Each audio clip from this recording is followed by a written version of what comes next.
Hello प्यारे बच्चों, कैसे हैं आप सभी। उम्मीद करती हूँ आप सभी बहुत अच्छे होंगे। स्वागत है आप सभी का फिर से मेरे यूट्यूब चैनल जारेडा ऑनलाइन क्लासेस में।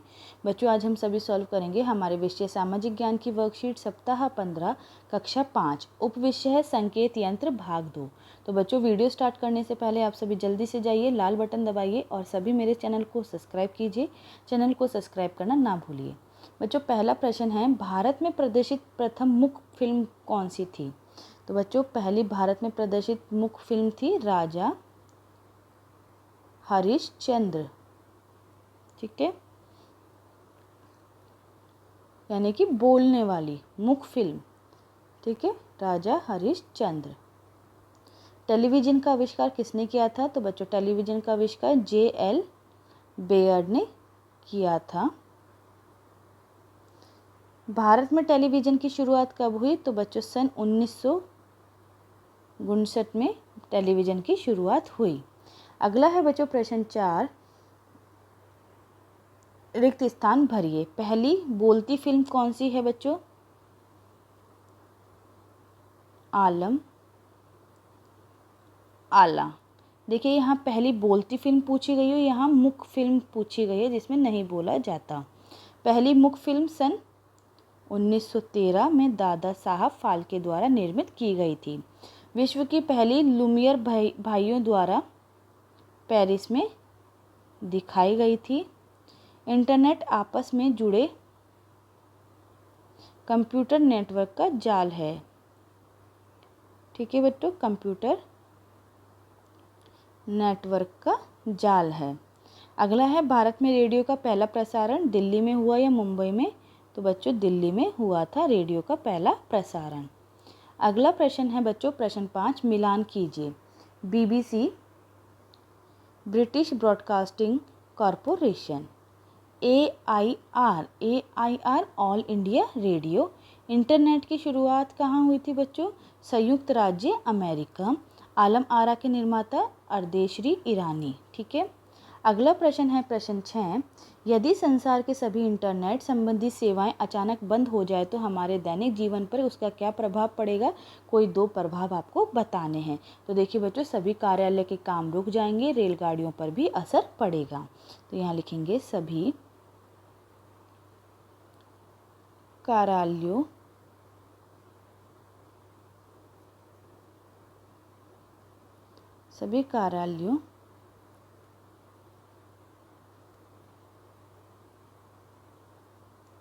का काम रुक जाएगा। और दूसरा है, रेलगाड़ियों पर असर पड़ेगा। अगला प्रश्न है, अपने बड़ों से चर्चा कीजिए कि उनके समय में मनोरंजन के कौन कौन से साधन थे। किन्हीं 2 साधनों के नाम लिखिए। तो बच्चों देखिए, पहले के ज़माने में रेडियो और टेलीविज़न 2 मनोरंजन के साधन थे। ठीक है, रेडियो और टेलीविज़न। जीवन कौशल, भूमंडलीय ऊष्मीकरण, ग्लोबल वार्मिंग। प्यारे बच्चों, पृथ्वी की सतह पर औसतन तापमान का बढ़ना ग्लोबल वार्मिंग यानी भूमंडलीय ऊष्मीकरण कहलाता है। ग्लोबल वार्मिंग मुख्य रूप से मानव द्वारा प्लास्टिक का अत्यधिक उपयोग, औद्योगिकरण, पेड़ पौधों का काटना, प्रदूषण आदि के कारण होता है। पिछले 100 सालों में पृथ्वी की सतह का तापमान लगभग 1 डिग्री सेंटीग्रेड बढ़ गया है। ग्लोबल वार्मिंग के ग्लेशियर पिघल रहे हैं, जिससे नदियां तथा समुद्र का जल स्तर बढ़ रहा है और बाढ़ और सुनामी आने की और अधिक संभावना बढ़ जाती है। पृथ्वी के बढ़ते तापमान के फलस्वरूप पर्यावरण प्रभावित होता है। हम अधिक से अधिक पेड़ लगाकर, सार्वजनिक वाहनों को अधिक प्रयोग करके, प्लास्टिक का कम से कम उपयोग करके और कूड़ा करकट को जलाने की बजाय उसे रिसाइकल करके ग्लोबल वार्मिंग को कम कर सकते हैं। तो देखिए बच्चों, आप सभी को समझ में आया कि पृथ्वी की सतह पर औसतन तापमान का बढ़ना ग्लोबल वार्मिंग कहलाता है। और ये किस तरह से बढ़ता है। तो बच्चों देखिए, क्या होता है कि जब हम प्लास्टिक का ज़्यादा उपयोग करते हैं, औद्योगिकरण, पेड़ पौधों को काटते हैं, ज़्यादा प्रदूषण होता है, तो ये सभी कारणों की वजह से ग्लोबल वार्मिंग बढ़ती है। तो हम सभी को इसे क्या करना चाहिए, कंट्रोल करना चाहिए। अब हमसे पूछा गया है बच्चों कि ग्लोबल वार्मिंग क्या होती है। तो देखिए बच्चों, यहाँ लिखेंगे पृथ्वी के सतह पर औसतन तापमान का बढ़ना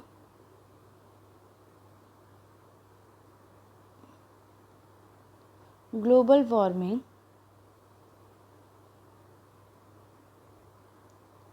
कहलाता है।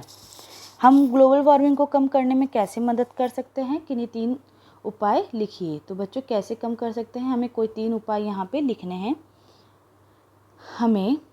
हम अधिक से अधिक पेड़ लगाकर, ठीक है। दूसरा है बच्चों सार्वजनिक वाहनों का अधिक उपयोग करके, ठीक है, और प्लास्टिक का कम से कम उपयोग करके। हमने 3 उपाय यहाँ पे लिख दिए हैं। इन सभी से हम ग्लोबल वार्मिंग को क्या कर सकते हैं, कम करने में मदद कर सकते हैं। संस्कारशाला, छोटी छोटी पर बड़ी बातें। हम अपने विचारों के वशीभूत हैं। अगर हम अपनी सोच नहीं बदल सकते तो हम कुछ भी नहीं बदल सकते, ठीक है बच्चों। खाद्य रंग पीला, पीले रंग के खाद्य पदार्थ खाएं, उदाहरण के लिए केला, आम, पीली दाल आदि। परिवार के साथ समय टिक टैक टो, चिड़िया उड़, अपने परिवार और दोस्तों के साथ खेलें। गतिविधि पौधों को पानी देना, ये गतिविधि आप सभी को बच्चों करनी है, ठीक है। अगला है दैनिक दिनचर्या, निम्नलिखित आदतों को अपनी दिनचर्या में शामिल करें। अपने माता पिता का अभिवादन करके अपने दिन की शुरुआत करें। अपने दांतों को दिन में 2 बार ब्रश करें। प्रतिदिन स्नान करें, खूब पानी पिए और संतुलित आहार लें। अपने चेहरे को छूने से बचें और अपने हाथों को बार बार धोएं। अपना गृह कार्य समय पर पूरा करें। तो बच्चों इस तरह से आप सभी को अपनी वर्कशीट को हल करना है। उम्मीद करती हूँ बच्चों आप सभी को मेरा वीडियो अच्छे से समझ में आया होगा। बच्चों अगर आप सभी को मेरा वीडियो अच्छा लगा हो तो आप सभी लाइक बटन दबा करके वीडियो को ज़रूर लाइक करें, ज़्यादा से ज़्यादा शेयर करें और नीचे दिए गए कमेंट बॉक्स में मुझे कमेंट ज़रूर करके बताएं बच्चों कि आप सभी को मेरा वीडियो कैसा लगा। और बच्चों जिन्होंने भी अभी तक मेरे चैनल जारेडा ऑनलाइन क्लासेस को सब्सक्राइब नहीं किया है, जल्दी से जाइए, लाल बटन दबाइए और सभी मेरे चैनल जारेडा ऑनलाइन क्लासेस को सब्सक्राइब कीजिए। बच्चों चैनल को सब्सक्राइब करना ना भूलिए। आप सभी बच्चों का वीडियो देखने के लिए बहुत बहुत धन्यवाद।